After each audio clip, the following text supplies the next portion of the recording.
Hi, I'm Annette Dubrouillet, and today we're going to be reading Chapter 7 of Mrs. Piggle by Betty MacDonald. We've gotten through 6 chapters already, and there's only this one and one more left to go. Today, Chapter 7, The Slow Eater, Tiny Bite Taker Cure. Once upon a time, there was a little boy named Alan. He had curly brown hair and sturdy legs and a shiny smile. One morning he sat down to breakfast, but instead of picking up his spoon and eating his cereal like a good little boy, he took a fork and began eating each grain one by one. His mother, certain that he had eaten all of his cereal, brought him his egg. He was still on his 11th grain of cereal. Alan's mother said, "My goodness, why are you so poky this morning, my dear? What's the matter? Is the cereal too hot for you?" Then she noticed that Alan was eating his cereal with a fork. So she took the fork away, handed him a spoon, and said, "Now then, eat properly and hurry or your egg will get cold." Alan took the spoon, but instead of filling it with cereal, he daintily lifted it one grain from the bowl and slowly brought it to his mouth. His mother watched him for a few minutes and then said, "Well, eat a nice cold egg if you want, but I'm going upstairs to sort the laundry, and when I come down, I want to find every bit of that cereal and all of that egg eaten." Alan's mother went skipping upstairs and left Alan in the breakfast nook. As soon as his mother left the kitchen, he picked up the fork again and began eating his cereal by the grain. In a little while, even a whole grain seemed too much, so he broke each grain in two, taking only half grains on the fork tines. He was so interested in his little bitty bites that he didn't hear his mother come in and was very surprised when she suddenly whisked away his breakfast and sent him marching up to his room. At lunchtime, Alan's mother made cream of tomato soup. This was Alan's favorite soup. But Alan, instead of eating it quickly and asking for more, began floating little specks of cracker in the bowl. He floated, chased, and ate them one by one. At 2:00, his mother stopped the little cracker crumb chase, sadly cleared the table, and sent Alan up for a nap. At dinner that night, Alan ate his meat in such small pieces that his father looked over him and said, "Perhaps you would like to borrow my magnifying glass. I'm sure you're going to need it to eat those infinitesimal bites of meat." Alan's mother said, "He's been like that all day, eating his cereal grain by grain with a fork, floating tiny cracker crumbs in his soup, and chasing and eating them one by one. And now this meat. What is the matter with you, Alan?" Alan smiled his shining smile and said, "I guess I'm just a slow eater. I choke if I take larger bites." His mother said, "Nonsense, you were all right yesterday." Alan said sadly, "Yes, Mother, but that was yesterday." And he carefully cut a grain of corn into 4 pieces and delicately put the smallest piece into his mouth. The next morning he had not improved a bit, and though his mother scolded and scolded, he took the smallest, slowest bites imaginable, and to make matters worse, he sighed and gazed around the room in between each bite. Alan's mother was very distressed, and not knowing what to do, she called her friend, Mrs. Crankminer. "Good morning, Mrs. Crankminer," said Alan's mother. "This is Alan's mother, and I called to ask if you've ever had any difficulty with Weatherhill about eating." "Difficulty?" said Mrs. Crankminer. "Just what kind of eating difficulty?"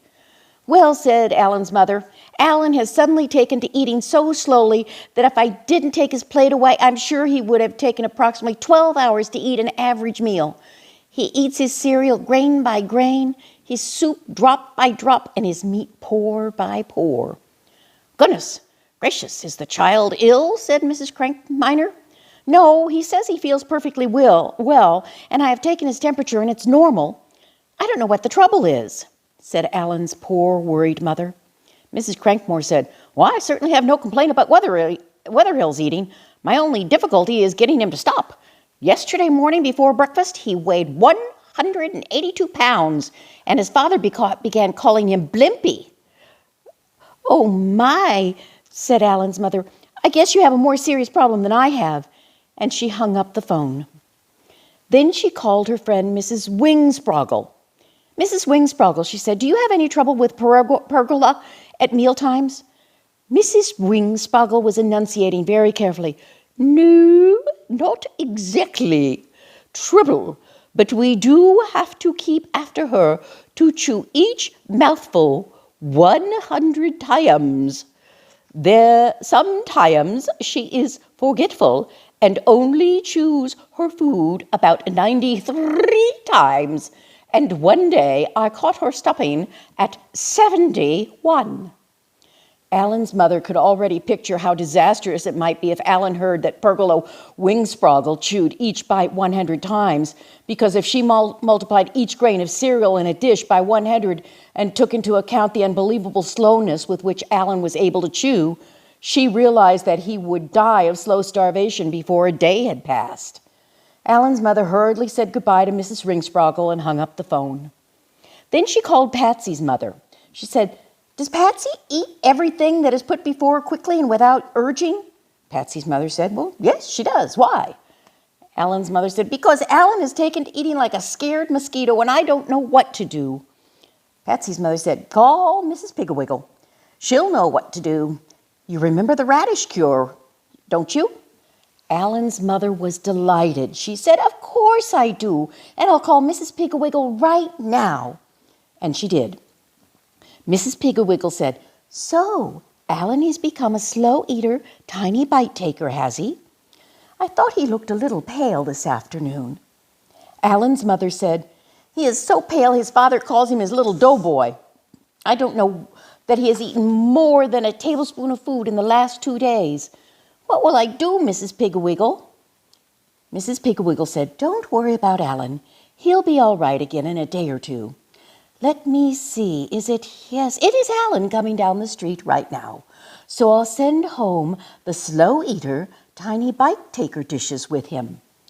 Use the largest set for Alan's dinner tonight, the medium set for his meals tomorrow, the small size the next day, and the very small dishes the last day. Serve him portions of food to fit the dishes. That will be 4 days in all, counting today, and though he may lose some weight, he will gain it right back. I may send for him on the last day, no matter how he feels. Let him come to my house. Alan's mother said, thank you very much, Mrs. Piggle. I'll do just as you say, and I will be so happy when he is cured. I will send Alan home with the dishes, Mrs. Piggle said. Now don't worry, simply follow my instructions. And Mrs. Piggle said goodbye. After a while, Alan came home carrying a large wicker basket. Here's a present for Mrs. Piggle, Mother, and she said for me to be very careful with it. He set the basket on the kitchen floor and commenced to undo the fastenings. His mother said, no, dear, this present is for me, and I think I'll put it aside for now. You run out and play until dinner. Goodness, you are pale. Run as fast as you can down to Patsy's house and put some roses into your cheeks. Alan's mother put the basket on the top shelf in the kitchen and shut the cupboard door, which left nothing for Alan to do but go out and play. However, instead of running down to Patsy's, he walked very, very slowly because he was tired from not having enough to eat. Just before dinner, Alan's mother took the basket and opened it. There were 4 sets of little dishes. The largest set had a plate about the size of a saucer, a cup like a small after-dinner coffee cup, a small fork, and a small spoon. The medium-sized set had a plate like a doll's plate, a doll cup, and a very small fork and spoon. The small size had a plate the size of a silver dollar, and a cup like a thimble, a fork like a match, and a spoon like a salt spoon. The tiny size set had a plate the size of a penny, a cup that would hold but a drop, the fork like a needle, and a spoon like a pin. Alan's dinner that night was served on the large set. He was given a baked potato as small as an egg, a piece of meat like a postage stamp, a slice of tomato, and the small cup of milk. Alan was so interested in taking tiny bites that he didn't even notice his new dishes. He ate 1/3 of the potato, 1/6 of the meat, 1 tomato seed, and drank about half a cup of milk. Then he asked to be excused. His father looked at his saucer plate heaped with food and said, "No." But Alan's mother quickly said, "Yes, dear, you may be excused, but you must play in your room until bedtime." The next morning, his mother put a teaspoon of scrambled egg and an inch-square piece of toast on the medium-sized plate and a tablespoon of orange juice in the doll cup. Alan loved the tiny fork and spoon because he was able to take such small bites that in 1 hour he had eaten but half the egg and 1/3 of the toast. He did drink all of the orange juice. At luncheon and dinner, he ate even less and took even smaller bites. He had turned a very pale green and was so tired he had to sit down all of the time. The next day, his mother brought out the small dishes. On the dollar plate, she put 3 cornflakes, a piece of bacon the size of a snowflake, and 1/4 of a teaspoon of egg. In the thimble cup, she put 10 drops of cocoa. Alan was so tired that he had to crawl into breakfast on his hands, but he was happy about the tiny dishes. Though, and he gave his mother a very sickly addition of a shiny smile. Here is Alan with his small dishes crawling to the table. He cut the cornflakes into 13 pieces and ate a part of 1. He ate a speck of egg, a nibble of bacon, and 5 drops of cocoa, and then crawled in and laid on the couch. For lunch, he had 7 drops of soup, 2 cracker crumbs, and enough milk to barely moisten his lips. For dinner, he ate 1 lima bean and drank 4 drops of milk. He crawled up to bed right after dinner. He had to rest 8 times on the way upstairs. The next morning, he was so tired it took him almost half an hour to crawl down to breakfast. His mother had the penny plate, the drop cup, the needle fork, and pin spoon. On the penny plate, she had just 1 grain of egg, 2 toast crumbs, and 2 raspberry jam seeds. She had a drop of milk in the cup. Alan was so weak that he had to lift the needle fork with both hands, but even so, he cut the 1 grain of egg in 2 and only ate 1 of the toast crumbs. He drank half the drop of milk and then lay down on the breakfast nook bench. Just then, the telephone rang, and it was Mrs. Piggle for Alan. His mother had to carry him to the telephone and hold the big, heavy telephone receiver. Mrs. Piggle had a great difficulty in hearing his squeaky, weak voice and finally had to give up and talk to his mother. Mrs. Piggle said, "It's Alan's turn to exercise the spotted pony, and I would like him to come over here right away." Alan's mother told Alan he was very excited, but he was so weak that his mother had to carry him out and put him in his little red wagon. Fortunately, it was downhill all the way to Mrs. Piggle's house, and when he got there, Dick Thompson and Hubert Prentice were waiting for him out front. They lifted him out of his little red wagon and laid him across Spotty's back. Spotty turned his head around and licked the top of Alan's head comfortingly. Mrs. Piggle came out on the porch to see him off, and it took much self-control for her to keep from laughing as Spotty started slowly off down the street, with Alan laying on his back like a bag of cornmeal. All morning, Alan lay on Spotty's back, his face buried in his mane, while Spotty paced the streets. Several times, women rushed out of their houses and asked Alan if he was ill, if he needed any help. Alan was very embarrassed and squeaked out, "I'm all right," and tried to sit up, but he was too weak. When 12 o'clock came, Alan was so tired that he knew he could not stay on Spotty's back another minute, so he guided the pony to his own front gate. Then he rolled off his back onto the grass. He lay there like a wet sock, bawling. His mother looked out the window, and seeing him lying there, she became frightened. She thought Spotty was a spirited horse and that he had bucked Alan off. She ran out and knelt beside him. "Darling," she said, Are you hurt? Did that vicious horse throw you? How many times did he buck?" Alan smiled weakly at the idea of gentle little Spotty bucking or throwing anyone. But then he began to cry again as he remembered that this was his last chance for a long time to exercise Spotty, and he was so weak that he couldn't stay on his back. He finally said to his mother, "Spotty did not buck me or throw me. It's just that I'm so tired, I can't stay on his back. I rolled off and now I can't get back on, and it's my turn to exercise him, and I won't have another turn for a long, long time." Alan's mother said, "Now see here, Alan, this all comes about from your turning into a slow eater, tiny bite taker. And if you want to ride Spotty this afternoon, you will have to come into the house and eat something." She tied Spotty to the fence, picked Alan up and carried him into the house and set him in the breakfast nook. He leaned weakly back against the wall and closed his eyes. His mother began rattling pans and turning on burners, and pretty soon she handed him the drop cup filled with cream of tomato soup and the penny plate with 2 cracker crumbs on it.